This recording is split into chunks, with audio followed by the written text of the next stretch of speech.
Good afternoon, everybody. This is another edition of the Passball Show, brought to you, of course, by JohnPielli.com, as well as St. Aloysius Church and School in Jackson, New Jersey. Lots of stuff we're going to get into.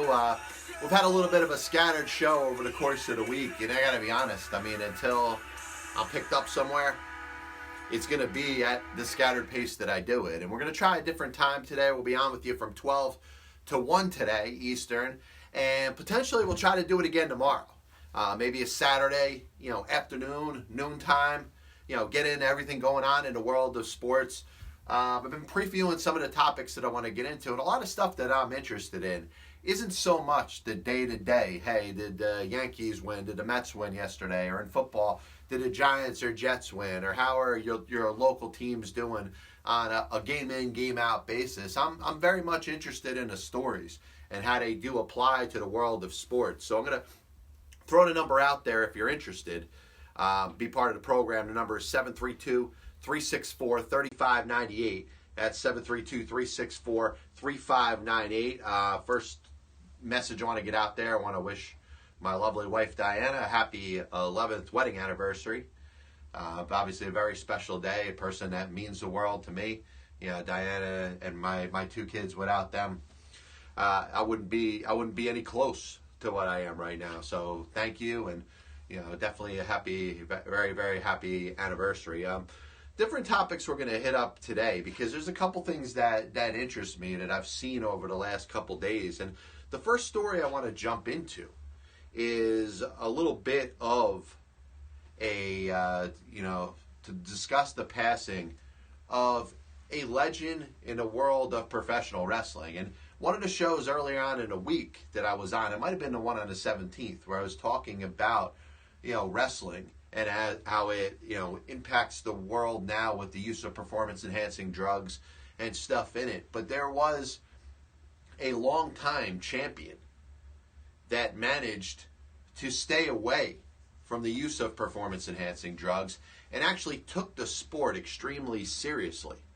A sport that obviously has made a lot of changes over the last several years, went from, at one point, having some seriousness to it, two guys in a ring, maybe not necessarily slugging it out, MMA or, UFC style or, boxing style, but, they were controlling or trying within the two of them to make sure that the best man won. And that's one of the things that you saw for those of whom who are around and can remember professional wrestling of the 50s, 60s, and even the early part of the 70s. Obviously, if you watch WWE now, you've seen what it's gone to. It's gone to a completely scripted routine that you see. The fighters, in many cases, know who's going to win. And this is something that's been going on for the better part of the last 30, 35 years. So it's not it's not something that has just happened.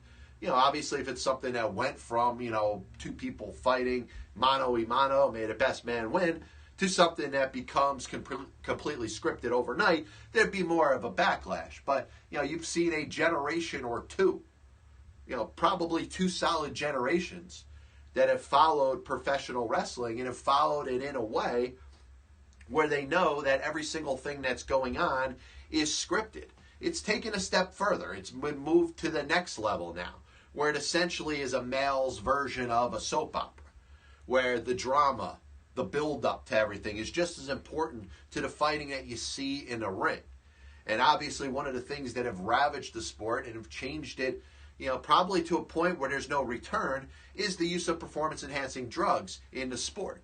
And, early on in the week I spoke about it, and that was prior to the death of Bruno Sammartino. And Bruno Sammartino actually represents the exact opposite of everything that the WWE stands for nowadays. Now, obviously, from a revenue perspective, they've bought and built in a great base of fans that support the sport, and the ratings, for the most part, for SmackDown and Raw, and especially the pay-per-view events, are very good still.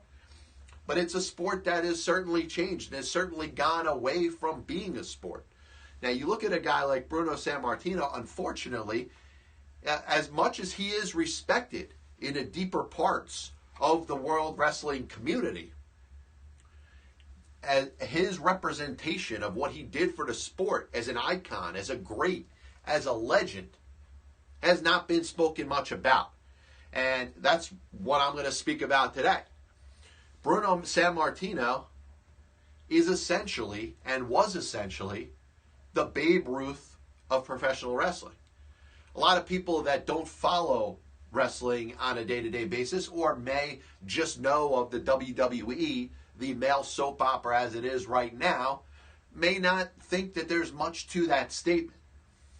But when I was speaking about the other day how, the sport itself has infested performance-enhancing drugs, and you could see in it with the short lifespans of the great wrestlers that only live to their 30s or 40s and are lucky to make it until they're 50. You're talking about one of the great champions in the single sport, a man that held the title as being the heavyweight champion in the WWF for 2,803 days. And he did it in a genuine, professional, and completely natural way. And he proved that because he lived until he was 82 years old. How many professional wrestlers can you say are going to live until they're 82 years old? Obviously, you have to do a lot right to be able to do that, and odds are you have to stay away from the wrath of steroids and the way to get them and chemically enhance your body and all the other things that have led to the demise of many wrestlers in the history of this sport. So his lifespan right there proves that he did it the right way. The fact that he was such a long-term champion and was the long-term champion before the sport ever really became as popular as it is. And it's a shame that you didn't get to see Bruno Sammartino wrestle in the 80s and the 90s, because he would have gotten a lot more attention and he would have been remembered for the legend of what he is. And I want to go back to a time in the history of the world, and that is 1948, when Babe Ruth ends up passing away on August 16th. Now, right off the bat, he lives until he's 53 years old, which is a sign that he didn't necessarily live the healthiest life. And obviously, if you've followed Babe Ruth's life, whether it's through a movie form or through a documentary form, you'll find that he didn't necessarily take care of himself the way he should have. He was a heavy smoker. He was a heavy drinker at a time where many people, not just athletes, were heavy smokers and heavy drinkers. He lives until he's 53 in 1948, but I promise you, in the month of August, throughout the rest of that calendar year, people were mourning the loss of one of the great baseball players of all time, and perhaps the greatest baseball player to ever put on a uniform and play in a game. Now, wrestling is different. We've seen the transition from wrestling to be kind of pseudo-serious to completely scripted to now becoming a male soap opera with people there just to see the bulging muscles, whether they're synthetically enhanced or not, on the competitors, both male and female. And I think the fact that wrestling, for the most part, for the outside of the diehard fans, the ones that love the sport, the ones that will follow it regardless and have followed it for years, is not going to get the national respect that football or baseball or basketball or hockey will get. Because what do those other sports bring? They bring the debate about who was the best of all time. All I got to do is mention the acronym NBA to talk about the National Basketball Association, and it could completely open up a discussion about who was better, Kareem Abdul-Jabbar or Wilt. Was Michael Jordan better than Kobe or LeBron? And I guarantee a bunch of other names are going to come in to talk about their significant impacts that they've made over periods of time. You talk about the National Football League and who was the best quarterback ever. You'll hear Tom Brady, you'll hear Peyton Manning, but you'll also hear Johnny Unitas, Y.A. Tittle, Roger Staubach, Joe Montana, Dan Marino. The great sports the most popular sports create the debate of who was the greatest champion ever. We've spoken about it on this show about boxing. You know, was Jack Dempsey the best? Was Muhammad Ali the best? What about Rocky Marciano, Mike Tyson, Larry Holmes? You know, the names could keep coming out there. You could talk about a Lennox Lewis, or how about a Vladimir Klitschko? You know, a guy who held the heavyweight title for a certain amount of time and nobody even really knew as the sport has deteriorated before our eyes. But one thing professional wrestling has kind of avoided, and it's not their decision to do that, it's the decision of the fans. There hasn't been much discussion on who the greatest champion in the World Wrestling Federation or the WWE has ever been, because for the most part it's been scripted. But if you want to talk about a legend, if you want to talk about somebody that was the greatest representation, the best, the Babe Ruth of professional wrestling, it shows in every way that it was Bruno Sammartino. Once again, a number, if you're interested, 732-364-3598. That's 732-364-3598. You could also comment on the Periscope feed, the Facebook Live feed. If you're listening on demand on YouTube, you could also listen and comment as you please. I've followed the movie that came out, obviously, this year, and it's been out for a little while. But I always find an interest in whether it's a documentary or whether it's a movie based off of factual events that we've either seen or maybe factual events of things that have happened years ago. And I was watching the movie Paterno, and I made sure I watched it a couple times just to try to see from a production standpoint and a factual standpoint, how much stuff went on there that we knew about, and maybe if there was some sort of picture that was painted in a different kind of way. And I look back at Joe Paterno, and obviously a man who was a coach for Penn State for 45, 46 years. He was on a coaching staff for 61 years.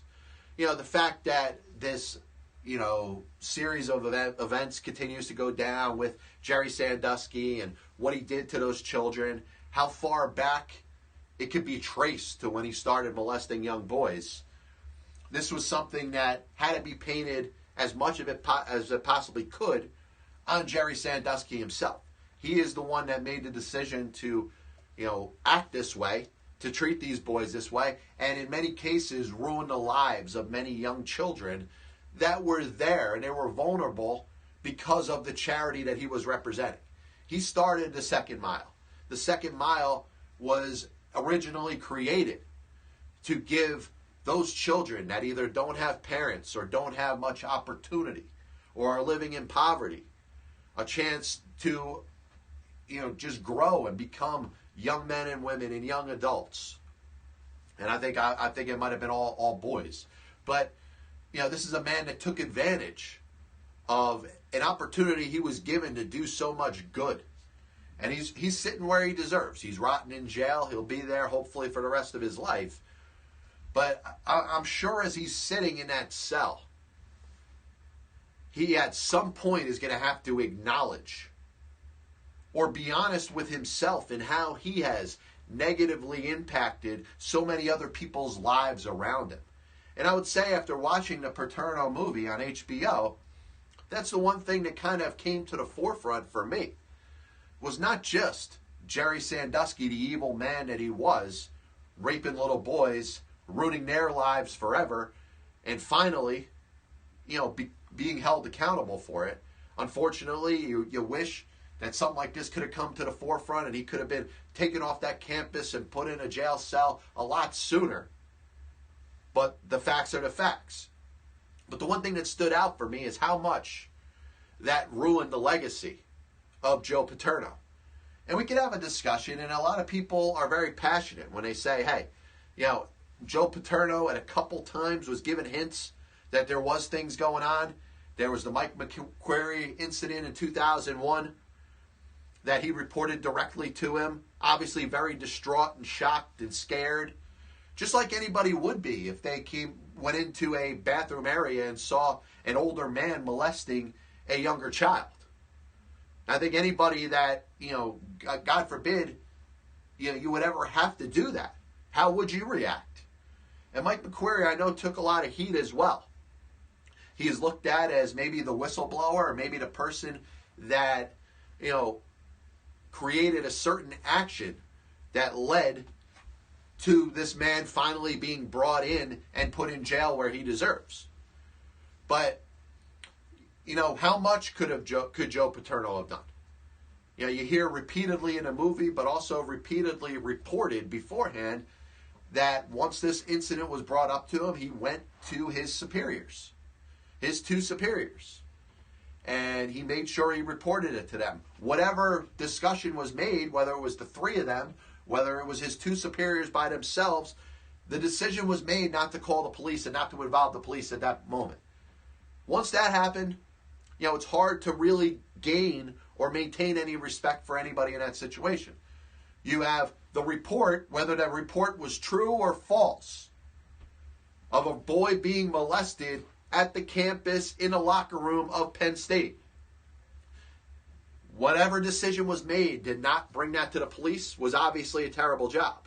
And because of that, the lives of everybody that was involved in Penn State, from Graham Spaniard to Schultz, to everybody that was involved there, Joe Paterno, and even years later. And you've heard me at the beginning of the year talking about Greg Schiano and the possibility of him becoming the head football coach at the University of Tennessee. The fact that he was on that staff and there ends up costing him the opportunity to get the job at Penn State. So not only did Jerry Sandusky ruin the lives of any of the boys that he fondled or molested or had any sort of sexual relations with, but he ruined the lives of the entire staff at the University of Penn State. A legendary coach in Joe Paterno, who won 400-something games, you allow for him to go out on such a bad note. Now, the Penn State, from the Board of Trustees, I believe they did everything that they possibly could. Sometimes it becomes a media firestorm, and when a story gets to become national and becomes such a big and major story, you are held as the institution to such a higher level. You can't just shoo it away and just forget about it and just make it about the one person it's about. Because every single thing is going to be micromanaged. Every single thing, from the way that you carry out your business, or in this case, your college, your athletic program. Everybody is going to have to answer to what their role was or where they were when this was going on. So I don't blame Penn State for firing Joe Paterno. It's just a shame the way it was handled. And if it's true that he was just given a phone call in a late evening just saying, hey, you're fired, after 61 years at that school, that was a pretty bad job. Not to say that firing him was a bad job, but the way it was handled was not, with very much respect for the coach. Now, looking back on it, yes, I do believe that Joe Paterno should have lost his job for everything that had happened there. The fact that it was something that had gone on for so long. And the athletic director, the president, and everybody else that was involved in that program needed to lose their job to make sure that the university made a statement that they were serious about what was going on. They were serious about the fact that they will not tolerate what Jerry Sandusky did to those kids when he was trusted in the first place to have young kids walking around that campus. For a guy that was supposed to be doing something good, he was doing the exact opposite and evil, and essentially, and I think in complete ignorance up to a certain point, was holding the wool over the eyes of the university. So you look back on it, and listen, I don't think Joe Paterno is responsible for it. I don't think Graham Spaniard was responsible for it, but they all needed to be held accountable. The other aspect of it is a little bit of a touchy subject, and I'm going to bring this part up because I know there's going to be people that disagree with me. When you look at what the guy has done over the course of his life, over the course of his representation of the school, the fact that you think of Penn State, obviously you think of Penn State football, and you think of Joe Paterno. Anybody that is willing and able to spend 45, 46 years as a head coach to any major sports program in college deserves to have a statue outside that stadium. Deserves to have a street and a hall at the campus named after him. Now, if it was Joe Paterno that molested those boys and he was the one spending time in jail for the rest of his life for what he did, I would understand you're removing those names. You're removing that statue. You're removing everything that represented what Joe Paterno meant to that school. But he didn't. He may have been ignorant. He may have been responsible in a way of being negligent. But he didn't molest those boys. And I compare it to something that happened in the World Wrestling entertainment, because we started out by talking wrestling today. Remember when Chris Benoit, longtime wrestler, decided that he was going to kill his wife, kill his son, and kill himself? Obviously, horrific acts, things that should not have been done, and if he somehow survived it, he'd be rotting, in a jail cell for the rest of his life, and hopefully right now is rotting in hell for what he did.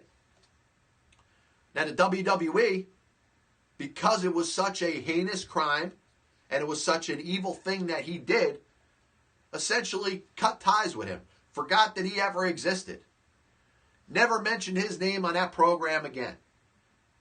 And time after time, you see professional wrestlers die at such a young age, and they get their remembrance night. People come out there and do their speech, talk about their, the wrestler's impact on the sport.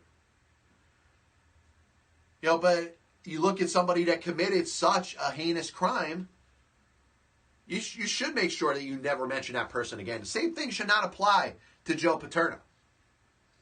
And you may think that Joe Paterno was negligent. You may think that Joe Paterno was ignorant. Maybe he should have reacted better and taken it a little more seriously in 2001. But he was not the reason that those boys got molested. Jerry Sandusky was. So if you believe that there shouldn't be a Joe Paterno statue outside of Penn State, I'm sorry, I believe you're wrong. What's going on, Nick? Everything's going good over here, man. Once again, this is the Passball Show brought to you by JohnPielli.com, as well as St. Aloysius Church and School in Jackson, New Jersey. Another thing I wanted to talk about today, because, just random topics keep coming to me. And obviously some of these things are things that happened a long time ago. But I'm interested in certain takes on this. And you look at the University of Connecticut, where they've fallen, unfortunately, their men's basketball program. Obviously, the women's program, as we hit the halfway point here in Passball Show. Hopefully it's not the elongated version, but I think it is right here, so I may just have to talk over it.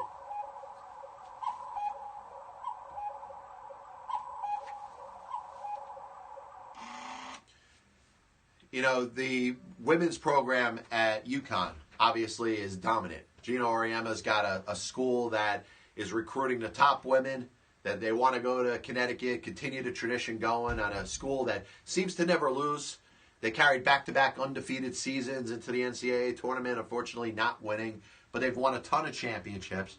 But if you look at what's happened on the men's side, Jim Calhoun rescued that program from being kind of a no-name program to one of the more dominant college basketball teams in the entire sport. Passed it on to Kevin Ollie. Kevin Ollie won a championship. And things over the last couple of years did not go well. Well, what happens when you win a championship in college basketball? Obviously, you're going to get one of two things. Either other schools are going to go after you and try to pay you more money, or you're going to essentially get that raise in that long-term contract with the school that you happen to be the coach of. And that's what happened with Kevin Ollie. Kevin Ollie led his team to a national championship, Kemba Walker, the whole thing, and he gets himself a long-term extension, guaranteeing him a lot of money over the series of close to a decade. Now, UConn struggles last year. UConn struggles even worse this year. They make a tough decision. They make a decision to fire the coach. And it happens all throughout the world of sports. It's not something new. A team struggles, whether it's in a team sport, whether it's in a sport that gets a lot of national prominence or not.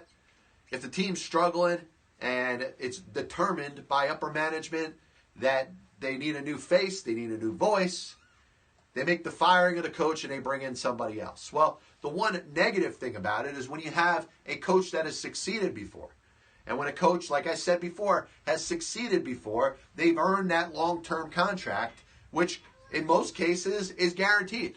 This isn't the NFL where you get guaranteed, 25% and the rest of it, you got to be on the roster to earn. When you're getting paid as a coach, you agree, hey, this person is going to be the coach of this program for the next 10 years. And especially in college, because you want your college basketball coach to be the face of the program. They want kids to be recruited and come in all different spots, come from all over all different regions of the country. A lot of it having to do with who the coach is. Mike Krzyzewski. People want to go play Duke basketball because of him. Gino Auriemma. People want to, women want to play college basketball at UConn because of him.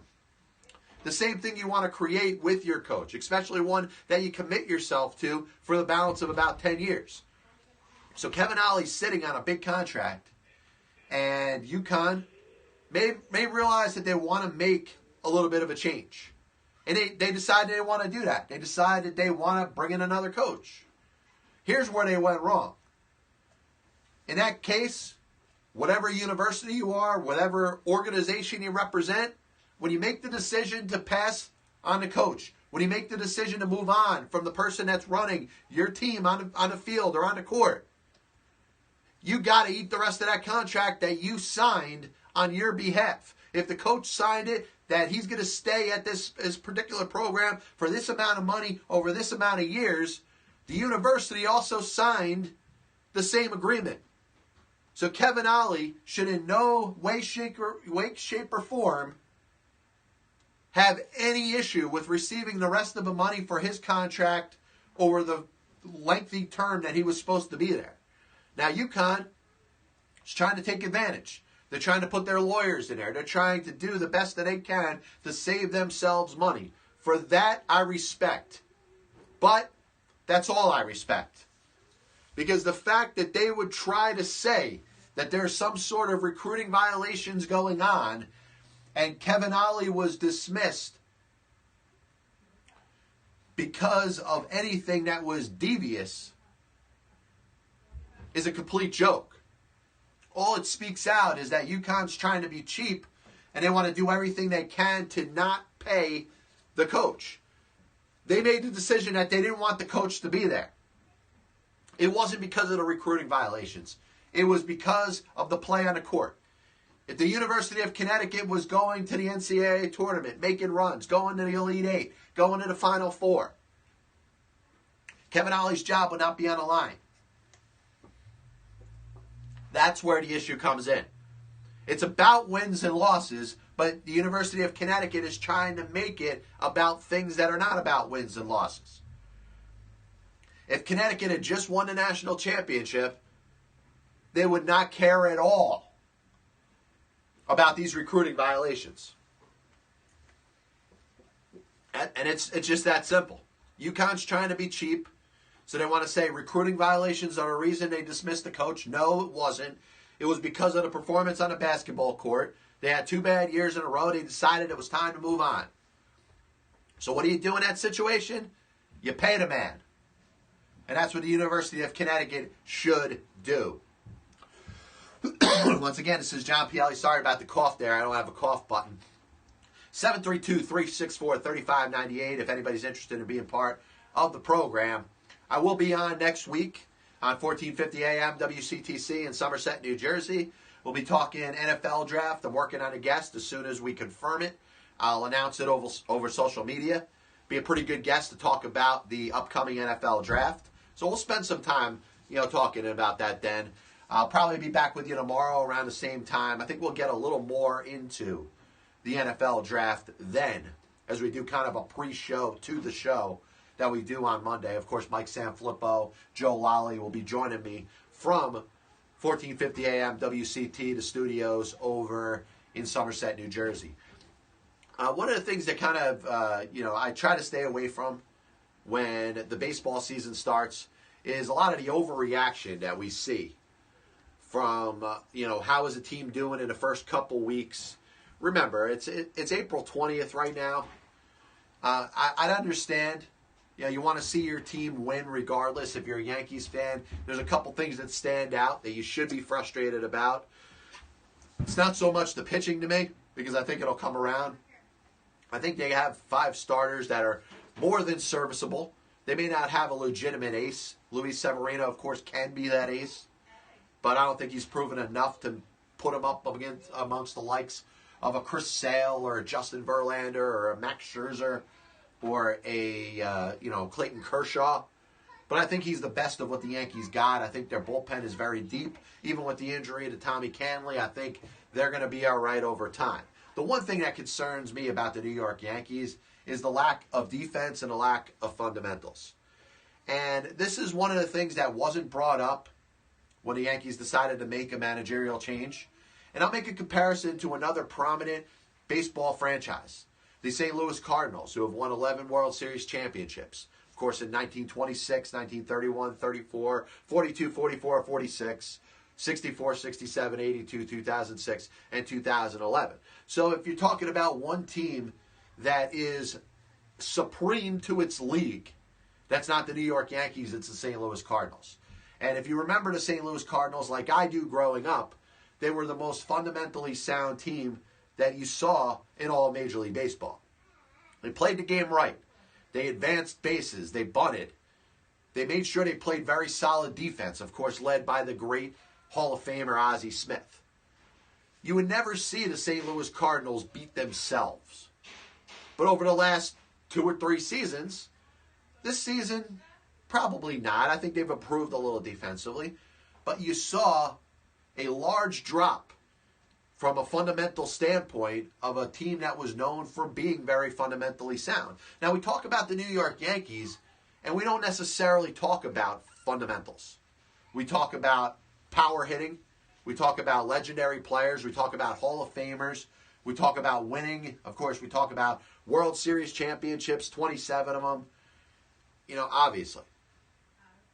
So we don't talk too much about fundamentals, but I think it's one of the things that the Yankees have done well over the years that kind of goes under the radar, kind of goes under the rug, kind of goes to a point where nobody really talks about it.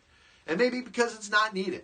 You talk about guys hitting home runs, pitching being great, the Yankees being a prohibitive favorite to get to the World Series every single year. Those are all things that get spoken about, but we don't talk about fundamentals that much. So when you see a year like this, where the Yankees are making base running gaps, where the Yankees have a hard time catching the ball in the infield, the catchers, missing the ball, it's going back to the backstop, which we saw last year. My question is that one of the avenues or one of the places in a Major League Baseball in the action that a manager can control? And you've heard me talk about the fact that the manager's power for a Major League Baseball team has been stripped away from him. It's been taken away from him. The front office is making all the moves. The front office is the one that's telling the manager how to run its team, how long to keep their pitchers in, how long to, stay with your regulars, who to bring up in what spot, who to play, how much rest should you give the players, what players are going to be coming up for the minors and going back down, yada, yada, yada. All those powers that managers in Major League Baseball used to have has been taken away. So my question is, out of the 3 things that I'm about to mention, how much of them still apply to the game and the responsibility of a Major League manager? Number 1, obviously, tempo of the locker room in a clubhouse.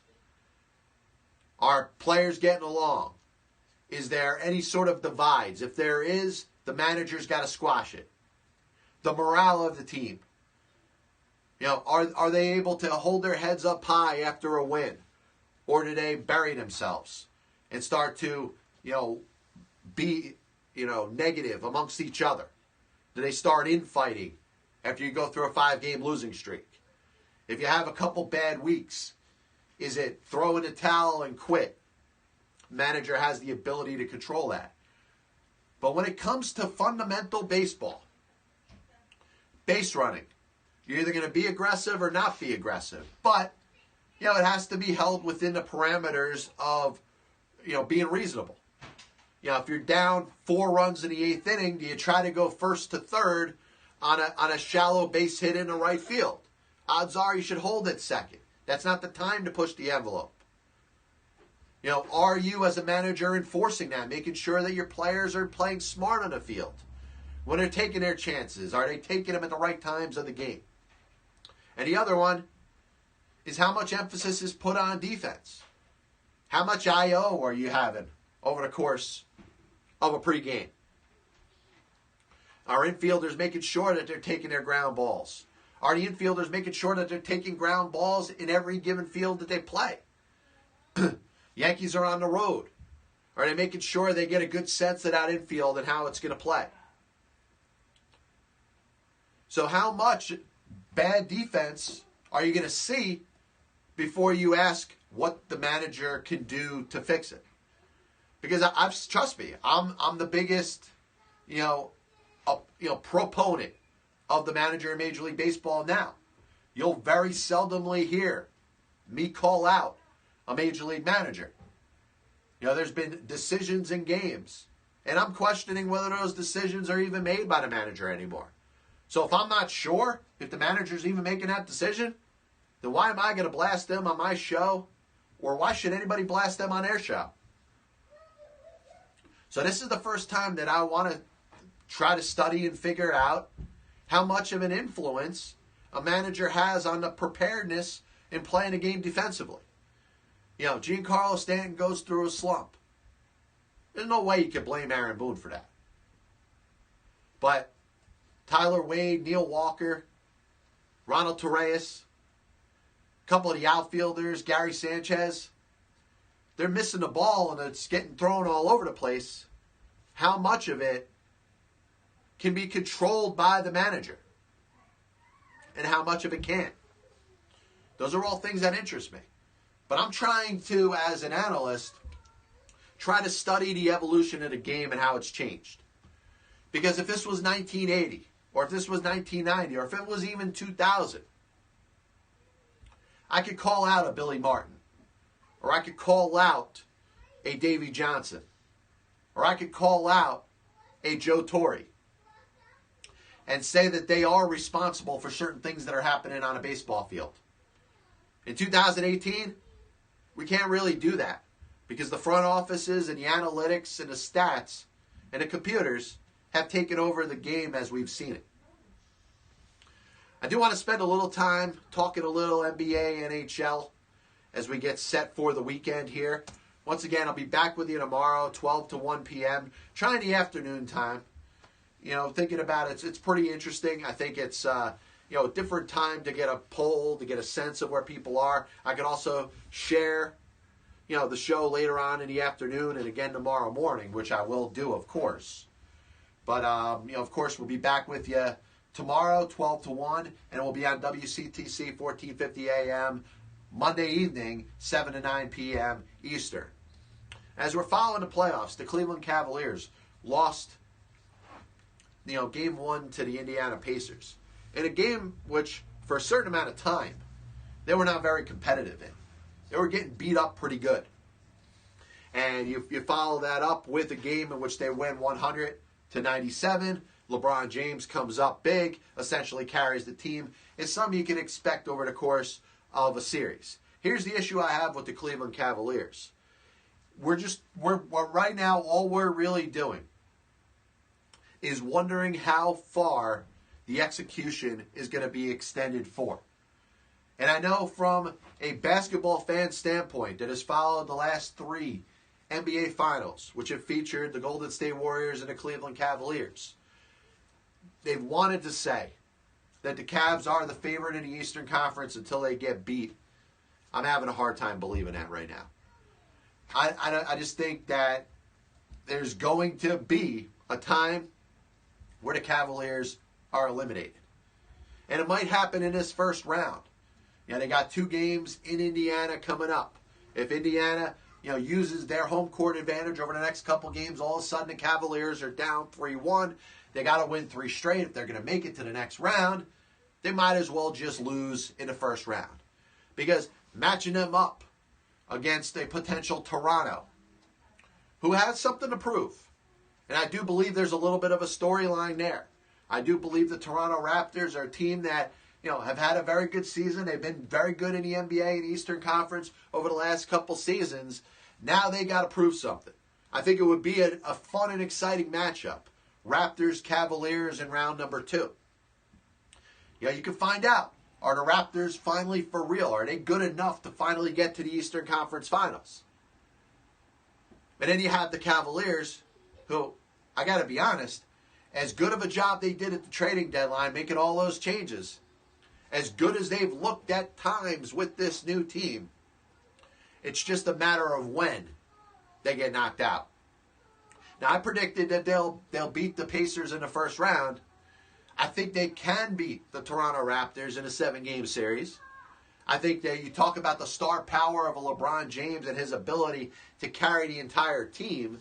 I think he could will them through a second-round series. The problem is they may not get there. The Indiana Pacers right now, with these next 2 games at home, have a chance to put a stamp on this series. And if the Pacers win Game 3 and Game 4, I promise you, the Cavs aren't getting past the first round.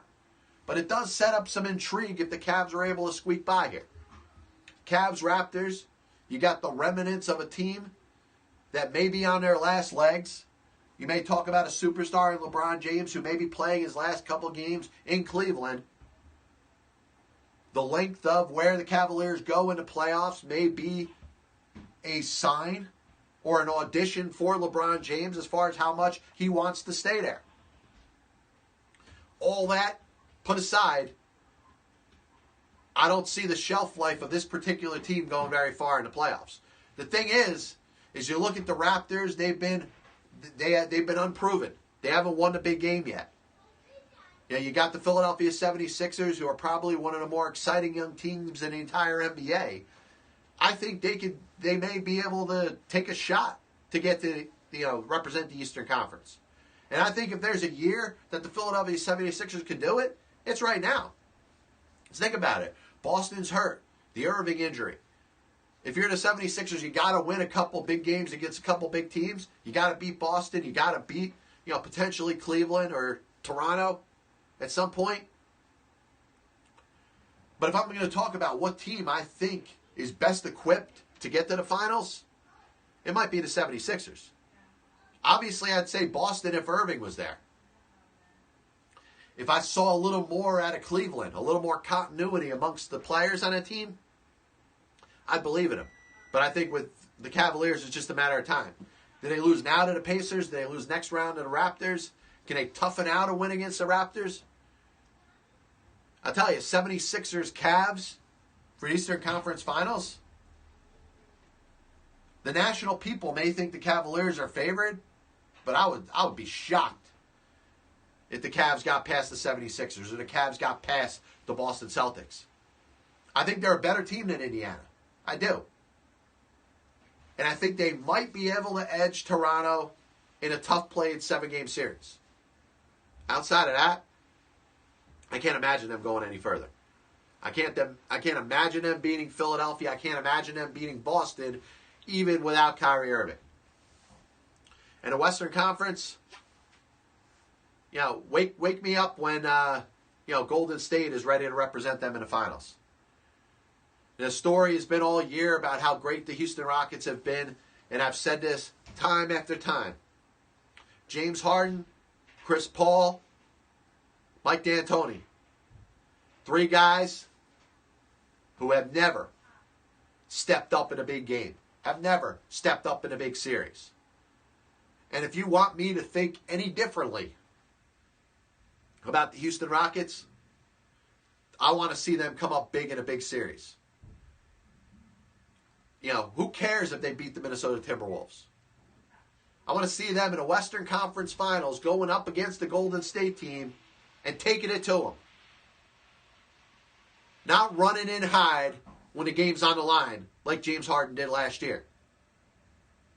And like I said, there is no precedence from this Rockets team coming up in a big game. They could win all they want in the regular season. They could go 82-0. They're going to have to prove something in the postseason. And if they could give the Golden State Warriors a good run, if they could take them to 7 games, 7 well-played games, and lose a tough one at the end, I'll give them credit. But I need to at least see that before I give the Houston Rockets any respect. Touching on a little NHL before we get going. And once again, this is John Pielli, Pass Ball Show, brought to you by JohnPielli.com, as well as St. Aloysius Church and School in Jackson, New Jersey. You got the New Jersey Devils playing tomorrow, facing elimination against the Tampa Bay Lightning. I think it's unfortunate. They've played well, particularly in the last 2 games, or probably the last 3 games. Losing, 2 of the 3. The Lightning, obviously, they got a very solid team, a team that has impressed me. And I know they had the number 1 seed in the Eastern Conference, so I shouldn't be as surprised. But they got a very good all-around team.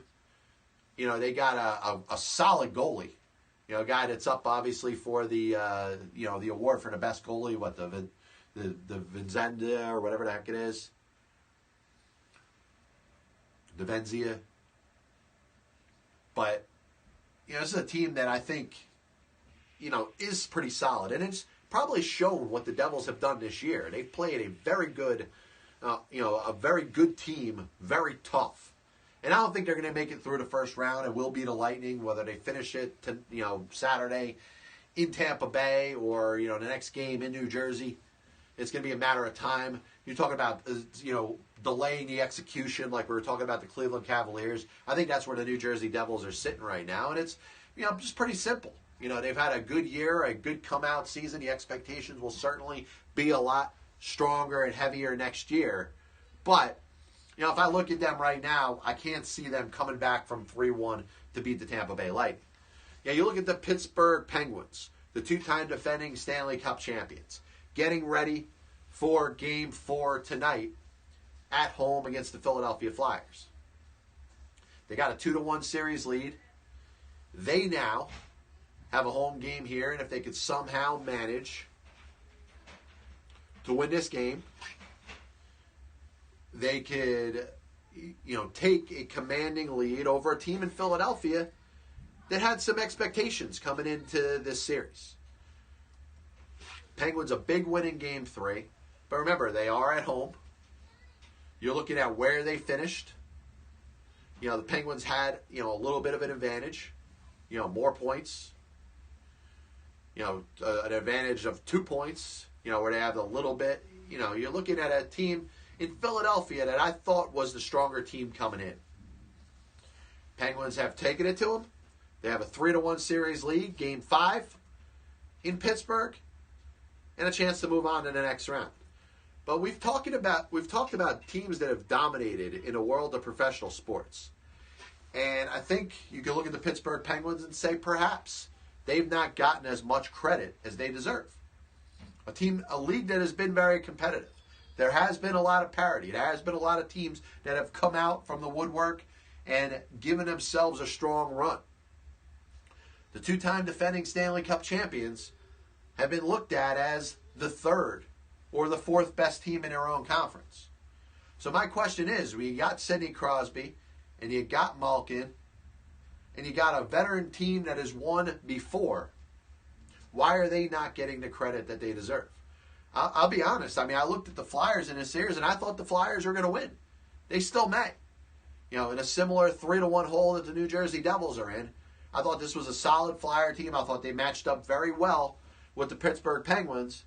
And I thought maybe the Penguins are sitting on a little bit of a hangover from winning 2 straight Stanley Cups. Question is, if the Penguins make it through this round, how do they deal with a team like Tampa Bay? I think Tampa Bay, from what I've seen on the ice when I've compared the 2 teams, seems to be that much superior. And then you got the other issue on the other side, talking about the Western Conference, the Vegas Golden Knights sweeping the Los Angeles Kings. And remember, we've talked about the Kings being a perennial contender in that conference for the last several years. So the Vegas Golden Knights, who obviously took advantage, I'll admit, they had some advantages over other expansion teams. So we're talking about something that they've done that has been so unprecedented, and I agree with it. To watch an expansion team make a run in the postseason in their first year is incredible. It's incredible however you got there and however you did it. But let's be real. The NHL gave them a very good opportunity to build a good team in short order. They gave them the top draft pick. They gave them the opportunity to pick players in the expansion draft type of setting in a way that they haven't been picked before. They were able to take legitimate starting players off of other teams. They didn't necessarily have to rebuild. They did a good job in the draft. They brought in some good young players. That's good. They deserve credit for that. But they also took advantage of the system the way it was set up and built themselves a team that could compete in short order. Now, listen, they had to do it. They had to do it on the ice. A team that had never played in the National Hockey League before, in a city that has never seen a professional hockey game played in front of it. They still needed to do the job, and they did. Golden Knights in the second round. And I still believe, as much as I think Nashville is good, I think they can make the run to get to the Stanley Cup Finals in their first year. And I'll tell you, it will be an incredible story. It will be an outstanding story. No matter how they got there, it'll be something that happens that's unprecedented in the history of professional sports. A little recap on the show today. Do a little more research if you want to know about the impact of Bruno Sammartino. The Babe Ruth of professional wrestling passes away at the age of 82. The fact that he lived 82 years was a sign that he competed and he was a representation of world wrestling entertainment, and he did it the right way. The greatest champion, the heavyweight champion in the World Wrestling Federation for 2,809 days. An incredible feat. Joe Paterno. They need to put his statue back up. Yes, he was negligent. Yes, he was ignorant. He lost his job. Lost his life a couple months later, by the way. Joe Paterno is a sign of what Penn State football is all about. And then the Kevin Ollie situation in UConn, a little bit of a joke there, a little bit of a hypocrisy. If UConn basketball was winning on the men's side, Kevin Ollie would still have his job. The fact that they're not winning, it was a decision that was made because of wins and losses, not because of any sanctions that could be proposed against them in recruiting violations. So UConn looks pretty bad here. Pay the man. You signed him to a contract. He signed a contract. You signed a contract. Don't try to use legalese or a good lawyer to get yourself out of a contract that you signed.